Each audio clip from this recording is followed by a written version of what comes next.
What's up, y'all? It's me, Tasha C, and this particular video is a late review of Love After Lockup Season 2, which we will be Season 3, with an episode like 25, whatever came on last week. August last week. This is the week before the 30th. But shout out to my YouTube fam. YouTube fam yet, and you like what you see, don't forget to subscribe and don't forget to like this video so it could be, promote a little bit more YouTube. I know this is probably not gonna get that many views, but I felt like since I'm still continuing the series and I just actually finished filming the one that just came on yesterday, because now it's past about to be 1 o'clock in the morning on April the 30th. I mean August the 30th. That I was like, I'm going ahead. I'm not gonna put them together. I'm just going, I want to be like more consistent. Where if I'm missing episodes and I feel like still reviewing the show and stuff, that I would just,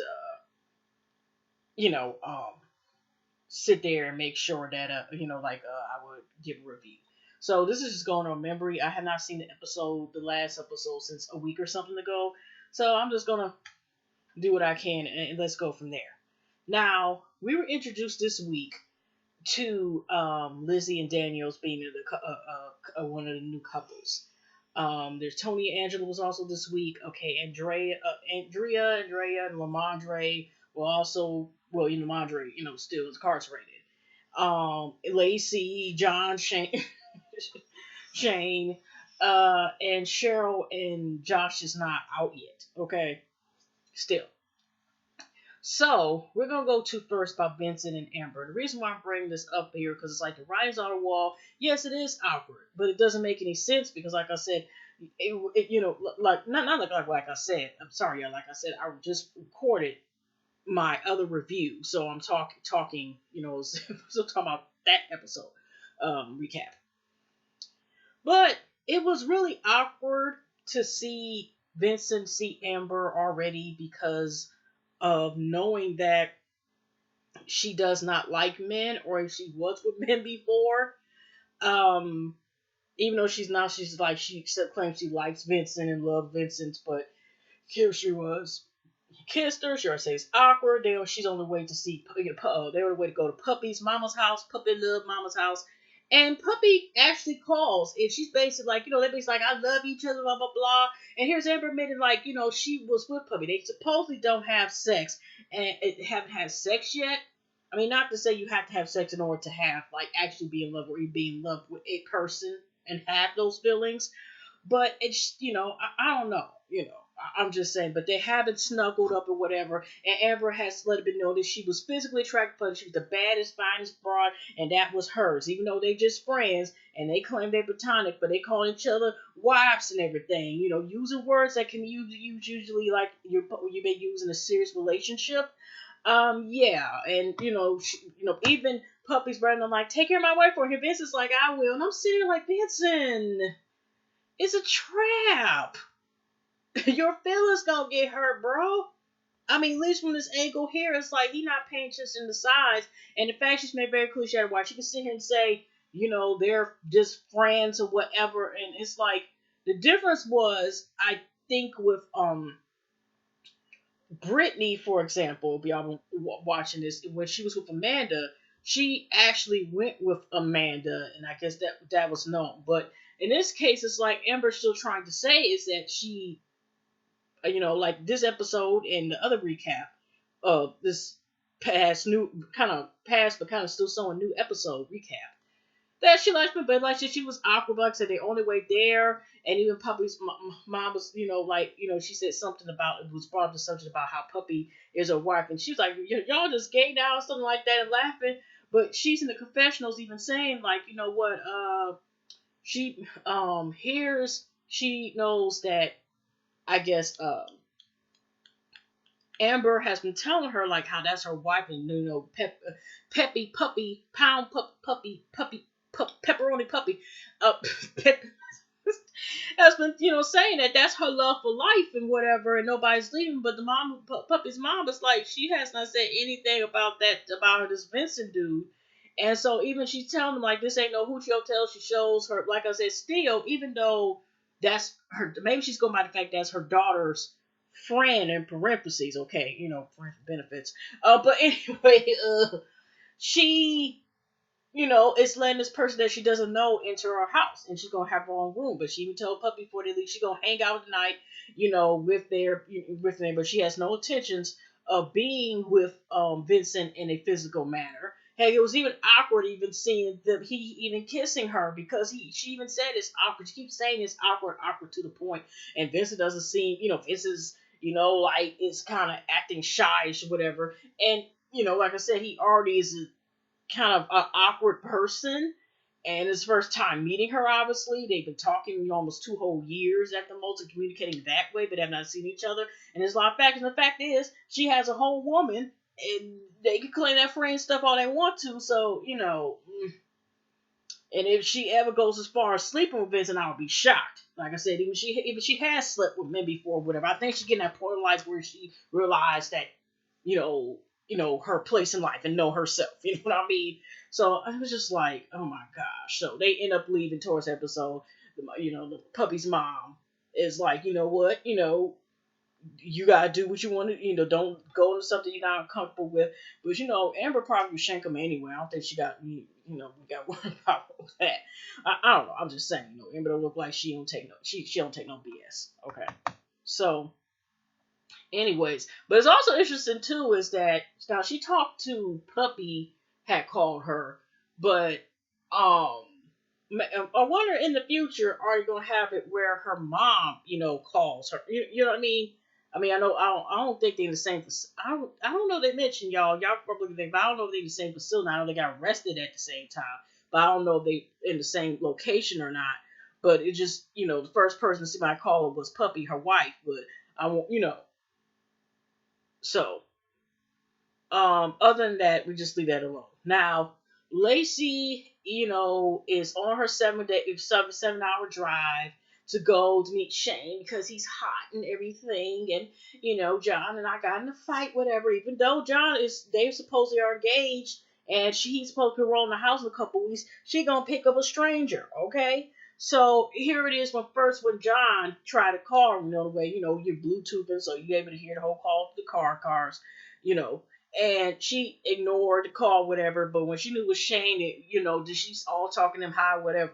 Then, aside from that, forgot over there is all this ring. So she pulls over, and that's when she finally, accepts John calls. I don't know what time he was calling, and then she explains like, "Oh, I went to the grocery store and stuff like that. I'm just doing this because he's asking what he's doing." And so I forgot who was mentioned watching her kids, but he was like, "Oh, so they're gonna watch them the whole week or something?" No, I'm just out and about, blah blah. One of the calls, but kind of like trying to brush him off. But she talks to him for a while, but he gets off the phone. So she's on her mission to see Shane because, like she said before, he's so hot and everything. And her and John got to it, so she figured she had to go to another guy. She has a thing for these bad boys who happen to be incarcerated, and they talked and whatever, blah blah blah. So she on her way there. She's outside with an umbrella, and she don't know. Hopefully, the guy that she goes to is the right dude or whatever. Blah blah blah. Then okay. I ain't go too much. So here's the thing with the Lizzy and Daniel couple. Now Lizzy is a 22-year-old student. The background story is that she's a full-time college student. She works at a gas station, and she had her like turbo around. Now, not to plug in because I used to show, but it's a good show, like Euphoria, and I mean it's not for the kids, even though there are 9 times out of 10 most of the cast members are 20-year-old something actors and actresses playing roles of teenagers. It's a lot, but it is a good series. But it reminded me of Euphoria a little bit because when she explained when she got caught, she used to have a substance abuse problem as well. She said one of her little boyfriends, when she was in middle school, first got her, gateway, started to smoke weed, whatever, blah blah blah, and then by the time I think she was in high school, somebody got her on pills and she started selling pills. So she eventually got herself together, blah blah. And then here she is talking to somebody that Daniel she met only for about a week, and then he got jailed, which I think it was. I think it was drug trafficking. It has something to do with drugs because he also has had a addiction to substance abuse as well. Addictions. So here's the thing, it's interesting, like for her, you have to be very cautious if you got, she already has dealt with before, and you're dealing with somebody who, has dealt with those sort of circumstances. I don't know. We'll just see how that plays out. But she has not visited him one time because she is like this. She can't afford financially to, like take the time to visit him. I don't know how long, maybe 4 hours away stuff. And she had to go to school too, so they just communicate, like, guess through phone and like, phones and letters and stuff. And when she met, then we had Daniel's side. When he met her, he was, I think, working at some place to drive to, and she had a swimsuit on was teal, and he asked her, "What can I get for you?" or something like that, and she was like, "Oh, your phone number," and they were talking. And this also what Lizzie decided to tell us too as well. She was roommates was two of her roommates. They got arrested for drugs. She ended up getting, like, basically like a legal term of getting a pat on the back and a warning. She didn't get arrested at all. Even though it wasn't her drugs, and she lived supposedly in an area with drugs, and also had previous history of that. I don't know. I don't know if she said. I don't know if she was arrested or anything. I forgot if that was mentioned or not. But she didn't get in trouble at all. Okay. Hmm. I wonder how that happened. But anyway, so Daniel, like I said, was telling, like I said, they kept in touch with each other even after even after he went and served his penance with a sentence, which is like 2-3 years or something like that. And he, says he wish he could see her, something along those lines or whatever. But I mean, when he was in there, but at the same time, he's looking forward to seeing her, whatever. Also, Lizzie mentions that him and his mom and her kind of clash because that's going to be a thing. Is like she expects him, like she's going to like take lead or wants to take lead, what Daniel does once he is released and stuff like that. And she's just like, like doesn't have like the best relationship with his mom. Okay, but I guess like I said, we find out with this week episode, that, she's going with her to go pick up Daniel. So that's interesting. Okay, so also too, um, Daniel gives backstory. He has been dealing, I think, been at least been using meth since he was 16 years old. I think he's like 24 or something now. I know he's still in his early 20s. And he said he used to go to getaway when he's using the back and breaks the back of light bulb smoking. And I don't think that's good. I think that's more dangerous. You're already smoking meth, and then you're smoking. Oh gosh, Lord Jesus. Hopefully he, you know, leads a life of sobriety. I was just like, oh goodness. So that's what he was saying. So we meet Shasta, her sister, right? She go in there to steal some food or whatever, like usual. I don't know if she lived with her or not, but her sister is concerned because you're dealing with somebody who dealt with addictions. You formerly was a person who was an addict, and she's just concerned about her sister possibly going back and relapsing, going backwards, and going back, to those circumstances, right? And even later on, she kind of confesses that she's concerned about hopefully not being turned in the wrong direction by, Daniel. Hopefully, does live on path. Well, you don't have to actually continue to still talk to him, like that, don't you? Oh gosh. So, anyways, um, she's talking to her. So he happens to call when she's over there, whatever. She get ready to pack, and she even bought him an outfit too. Now, even though she calls to, she reminded several times that she working and got time for that. She did buy him some clothes, whatever. Which her sister was like, "What the heck?" And she here Lizzie's telling, which really should have been a conversation between her and her sister any darn way, right? But then she kind of taken up a notch, like she basically was saying all this extra stuff that he on some BS. She needs to stay away from him, blah blah blah. It was more so concerned, like she had the right to be concerned about her sister since she loves and cares for her sister. She was more so saying about be careful the moves you make because like basically like he could be a trigger and get you back down backwards, but not more so talking about more so him. It's about being concerned about her actions in this relationship trying to blossom, okay? But she all saying like he said, oh, she said this stuff and said like this, and you're gonna be that, and he the thing is the same like what? Wait, me see that's people with their effort, up here with their effort to say all this stuff about me when she doesn't effing know me, blah blah blah. But she can also go by what she was told. She can go by, she Googles that name and goes whatever search wherever state that they live at. She can go by that. So it just was something that didn't need to be said. Or say they meet each other, he could take it as already having some tension towards the sister or indirect line, funny acts towards the sister just because of her bringing that up. So, like I said, she's even concerned a little bit herself, but not too much concerned at that point because she's still willing to go see this dude. Okay. Okay, we're gonna save, Andrea and Marjorie last. Tony and Angela.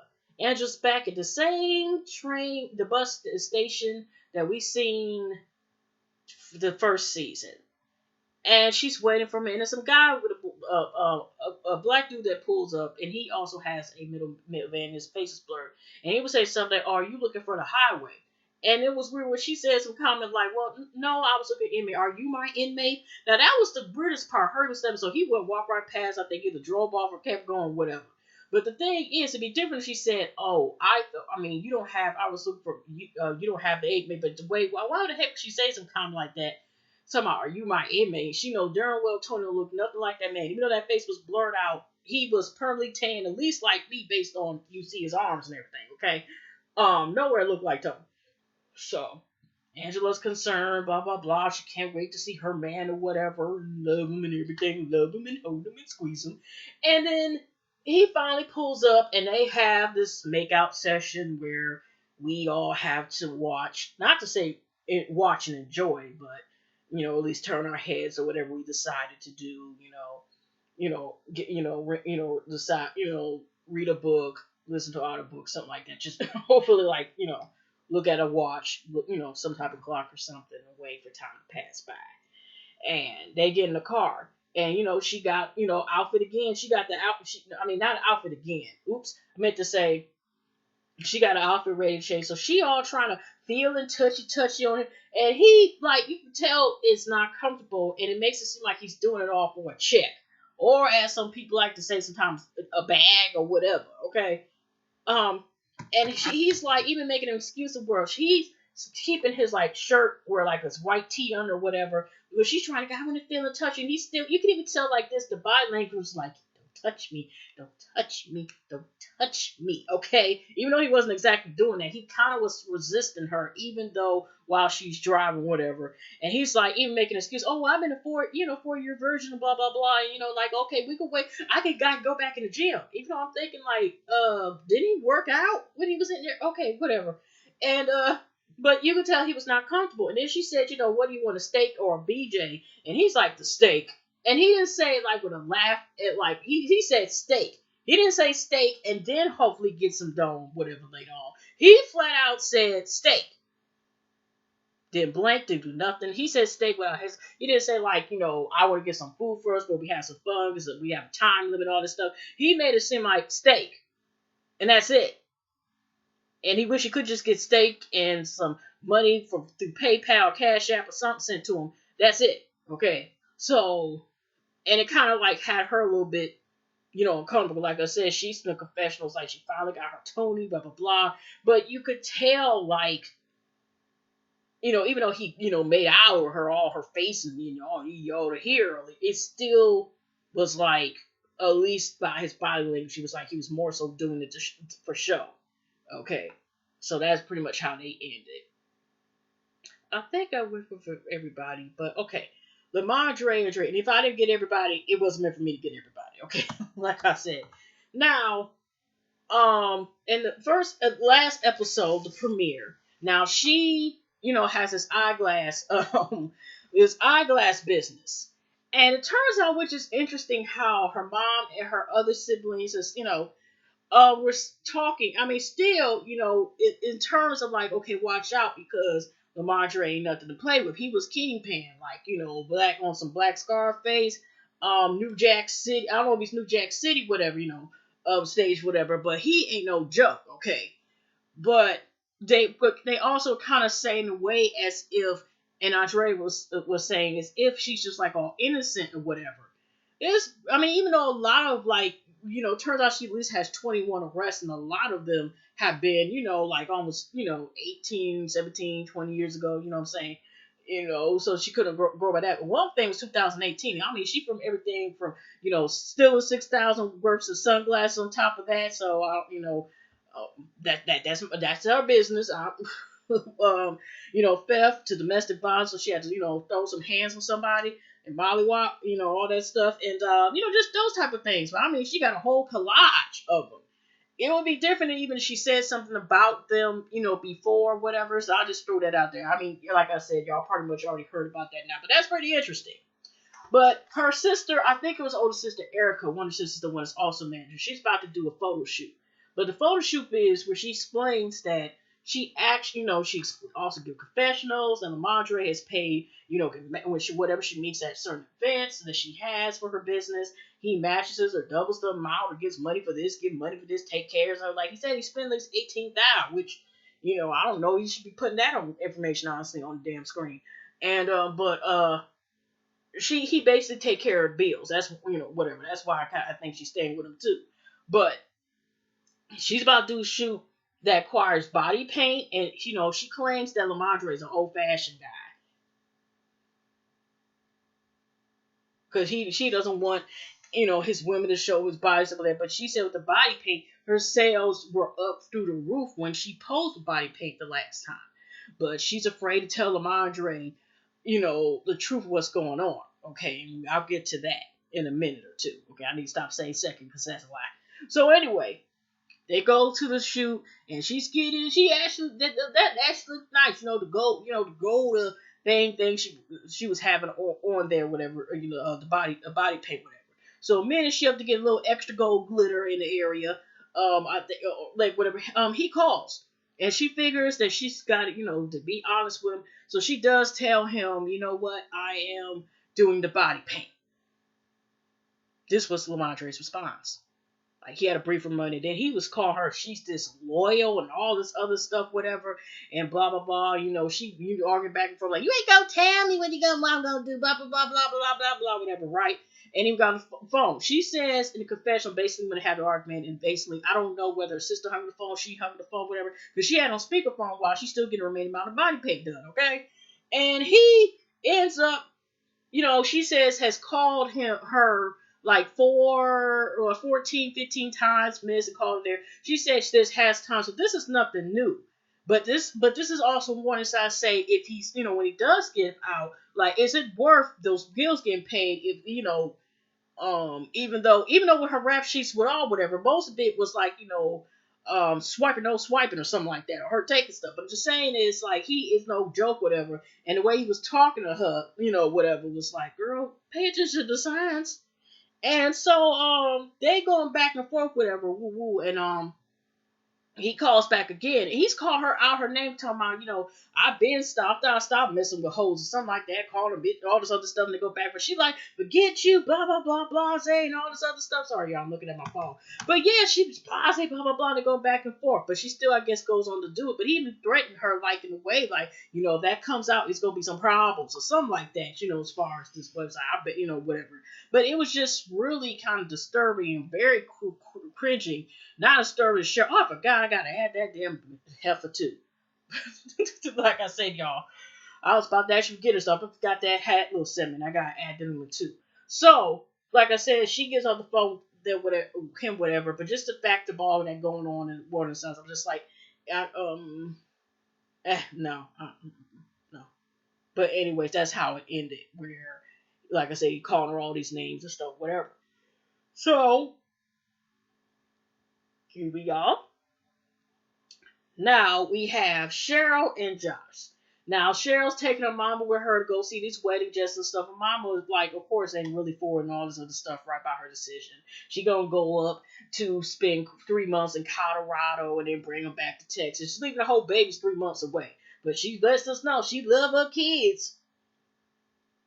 Maybe she lets a little extra money so he gets some extra snacks or something. But I'm just saying, it's just that I'm just like, this is so out of whack. And even in the in between commercials, she basically was saying the Unabomber was how basically connected, how she was able to find her soulmate, whatever, selling of the soulmate. Because she was like she should go back to research, whatever, and that's how she ended up in a connection with him. Also, Josh, I found out, also has had a book, is writing books and stuff as well. So um, but also, like I said, going back to her and mama going to get these dresses, whatever, right? Now she said that Josh borrowed the ring, but then she had to change that up because she had to, she sent him pictures of rings, and he pointed to the one he liked. He didn't give nothing, but accept his opinion. And that's the one she got. She's just all happy, like, look at it, look at it, look at it. But you paid for it yourself. But that's not my business. So, her mama at the store, she don't like, even the one that actually, the wedding dress that's looking nice, she's like, I don't like that one, and whatever. And then here the lady, the sales lady, manager, whatever, on the web, she was just like, oh, so how long, have you and your fiance been engaged?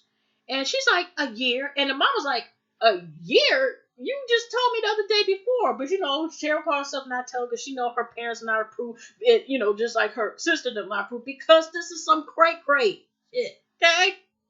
So, um, she even had nerves to bring up her mom and dad's situation as well. Your mom and dad didn't like, dad, whatever. She was like, but that's still totally different because she's like, it ain't because your dad was in jail and stuff, but she's trying to bring up, like, how can her mom and dad talk, whatever, whatever.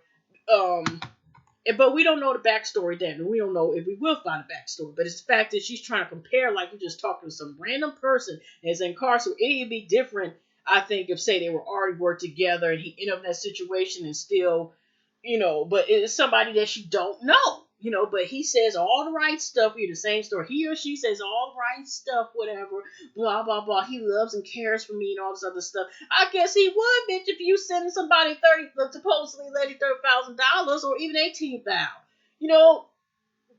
Maybe gift card, something, you know what I'm saying? She acting like as if he's just doing that just out of nowhere, okay?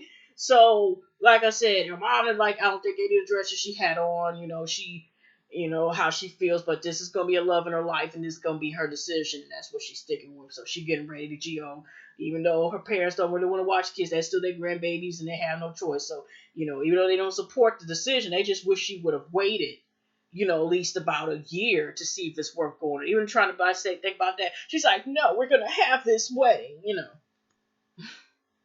Like, girl, it would have been, not to say it would have been safer, but I mean, ain't they like, like, just like other websites where you can meet people, and, this will be, and he already, the last,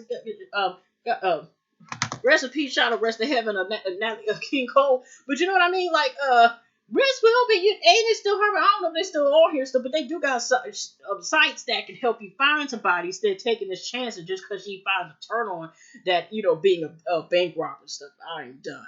But anyway, just shout outs, like I said, I want to shout out with some, give you hugs and love, and I'll see y'all next episode. Like I said, since it's late, y'all enjoy Labor Day. Good prayers for everybody who, for Hurricane Dorian, shout out his prayers, y'all just keep that in prayer, and just, and, just other than that, enjoy your week, y'all extended weekend, enjoy the rest of the week, and I'll see y'all actually in September.